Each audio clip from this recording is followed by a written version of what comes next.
everyone, this is Meina, your crypto friend, for this week's CryptoMeina and Bitpush weekly Web3 news series. I'm going to talk about the interest rate hike, the confirmed ETH merge date, and the regulations in crypto. The following content does not contain any financial advice. Crypto markets have continued to fall over the past week. The sell-off accelerated and the U.S. stocks tumbling sharply after Federal Reserve Chairman Jerome Powell said in his Jackson Hole speech on Friday that the central bank would continue to raise interest rates to fight inflation.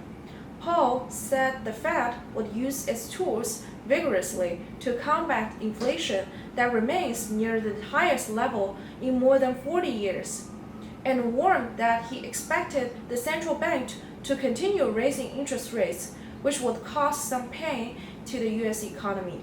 The crypto industry also made key progress, with Ethereum developers officially confirming September 6 as the date for Ethereum merge. The successful upgrade of all public testnets is now complete, and the merger has been scheduled for the Ethereum mainnet, the Ethereum Foundation said in a blog post on Wednesday. The upgrade activates in two phases, Bellatrix and Paris. The Bellatrix upgrade is scheduled for 11:34 a.m. UTC on September 6. Paris will be triggered sometime between September 10th and September 20th.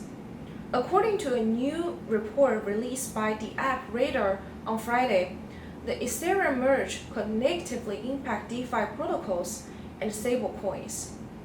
On the regulatory front, the Senate Agriculture Committee is moving forward with a bill that would build a regulatory regime for crypto exchanges, preparing a hearing on the topic for September, according to 5 sources with knowledge of the matter. I have also invited Trevor Ogata, founder of the TIX protocol, to talk about his thoughts on regulations in crypto.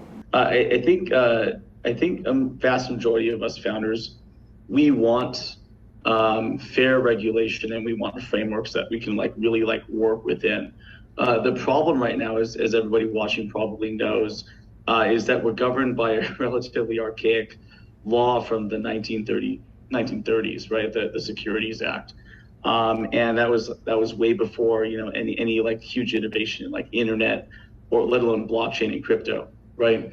And the problem with all of that is that when you have very, very ambiguous laws or regulations, or lack of regulations, it really stymies innovation, because as founders of projects, we spend months and months and months, maybe even years, trying to navigate really archaic laws as they apply to technology that didn't even exist when those governing laws were created. So I think it'd be really nice if we updated the Securities Act, or got rid of it and drafted some kind of new law, new set of frameworks, because projects, at least most of us out there, we're trying to do some good. We're trying to build some really game-breaking, groundbreaking technologies that make the world a better place, a fairer place.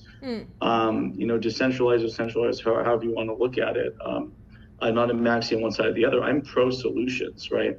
So when I look at the problems in the world, I look at things like homelessness, food insecurity, education being a problem. I'm looking at how to use the blockchain in crypto in some cases to solve these problems. But we spend so much time, energy, and money trying to navigate something that could change tomorrow if somebody decides to get off their hands and do something. Tell us what rules to play by. Tell us the framework, and we'll work within it. The government isn't the enemy, I hope. But tell us how to do this, and we'll work with you guys. So it goes both ways, and we're not sitting here going, screw the government. A lot of people are, of course, the people on the far whatever side that you're on. But a lot of us are pro solutions and pro innovation, and that's really all that really matters, right? So tell us the rules. It's all I really have to say. Sorry that wasn't an answer, but that's how I feel about the current regulatory frameworks. Thank you for watching. See you next time. Bye.